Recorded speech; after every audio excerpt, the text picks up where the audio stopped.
Ladzi la yarahu ahadun. ahad. Bukan tiga.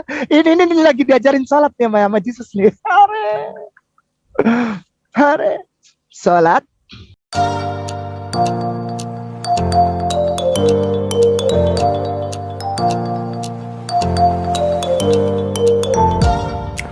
Halo teman-teman, berjumpa lagi dengan Brother Phil.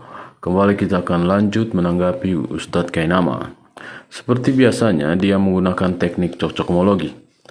Dia membaca Injil bahasa Arab agar sesuai dengan argumennya. Tetapi lucunya, dia mengutip dari pasal yang dimana justru Yesus mengajarkan doa Bapa kami. Dan seperti biasa, trik Ustadz Kainama tidak membaca keseluruhan perikop agar bisa mengelabui para pendengarnya.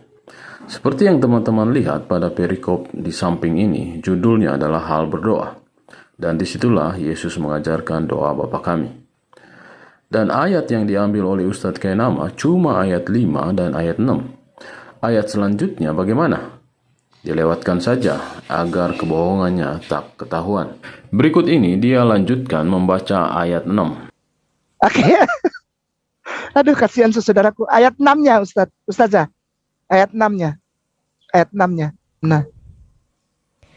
Bal indama tusalli Iya. udkhul ghurfataka waqfili Iya. albab wasalli ila abika alladzi la yarahu ahad wa abuka. Oke, sebentar. Wasolli ila abika ladzi La yarahu ahadun. ahad. Bukan tiga. Ini lagi diajarin sholat nih sama Jesus nih. Hare. Kita sudah mendengarkan hostnya membacakan Matius 6 ayat 6 dalam bahasa Arab. Dan mendadak dihentikan oleh Ustadz Kainama karena dia mendengarkan kata ahadun di sana. Yang menurut dia, sholat hanya kepada yang satu, bukan kepada yang tiga. Menurut saya, Ustadz Kainama ini tidak mengerti bahasa Arab. Jika kita menggunakan metode yang sama, yaitu menggunakan Google Translate, yang kita lakukan adalah kita meng-copy paste kalimat yang ada kata ahadun, lalu kita paste ke Google Translate. Yang terjadi adalah وصل إلى أبيك الذي لا يراه أحد. kata ahadun di sana bukan sholat kepada Tuhan yang satu. أحد. Kalimat itu mengatakan ya rohu ahadun. Artinya jika kamu ada di dalam kamar berdoa, tidak ada seorang pun yang melihat. Tetapi karena Ustadz Kainama menggunakan ilmu cocokmologi, dengar kata ahad, antenanya langsung hubungkan dengan menyembah Tuhan yang satu. Sementara di situ tidak mengatakan demikian. Sholat. Ya. Sholat ya. Jangan nggak sholat ya. Sholat kepada yang mana? Ya rohu ahad. يراه أحد. يراه أحد. يراه أحد. Kita dapat simpulkan Ustadz Kainama tidak mengerti bahasa Arab. Kita lanjutkan. Matius 21 ayat 13. Ya, silakan. Ustazah, syukran. Wa qala Syukran ya lahum. Ustaz Dani. Ya, silakan Ustazah. Wa qala lahum yaqulu kitabullah. Sebentar. Itu apa tuh baca? Yaqulu kitabu. Kitabullah. Oke.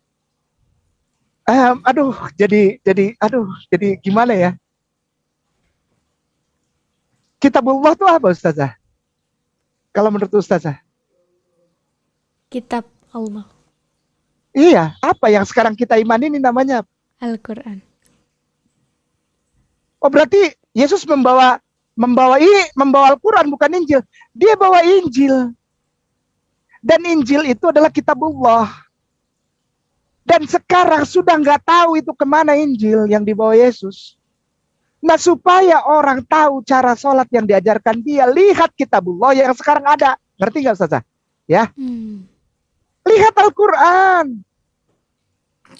Barusan kita melihat Ustadz Kainama mengutip lagi satu ayat dalam Matius 21 ayat 13. Dan seperti biasa, dia membaca Injil dalam bahasa Arab.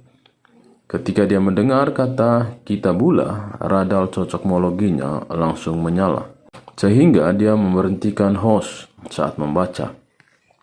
Dan dia mengatakan, kitabullah yang dimaksud adalah Al-Quran. Padahal jika kita membaca di sana, ayat itu merujuk pada kitab Perjanjian Lama, yaitu pada kitab Nabi Yesaya 56 ayat 7. Jadi Yesus sedang mengutip kitab Nabi Yesaya dan bukan sedang mengutip Quran seperti khayalan Ustadz Kainama.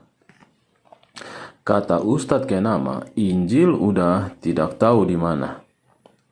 Mungkin dia harus belajar dari Pak Haji Aristo, karena dia tahu di mana Injil berada. Injil yang mana Pak? Yang menuliskan bahwa Nabi Muhammad ada di kitab Injil dan di kitab Taurat. Iya, saya yang jawab. Saya yang jawab. Injil yang diturunkan kepada Nabi Isa, bukan yang ditulis oleh LAI. Ya, Injil Nabi Isa mana Pak gitu, Mas Pak Aristo, yang mana gitu ya kan? Kan bisa kita baca ya kan? Oh, ini ada Nabi Muhammad di Injil Nabi Isa. Saya jawab. Saya suka itu pertanyaanmu. Saya yang jawab. Kalau yang begini-gini itu urusan saya. Ini Injil. Oh iya. Cakep. Ini Injil. Enggak kelihatan. Itu Injil apa Pak? Ya, ini Injil. Al-Quran ini Injil. Al-Quran sama Injil beda Pak. Kalau Injil kan diturunkan Itu untuk menurut Nabi Isa. Anda. Al-Quran diturunkan Di kitab menurut kami. Al-Quran Pak. Di Iya, Pak, kitab menurut kami Al-Quran, ini. Al-Quran Saya Allah jelaskan dulu. menurunkan kitab-kitab. Oh ya, oke.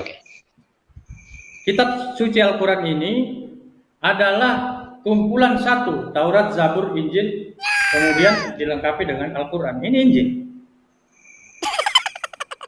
Oke, kita lanjutkan mendengarkan video dari Ustadz Kainama. Kitabullah. Lalu di sebelahnya itu, ya, baiti yusama baita salati. Baitul Solah.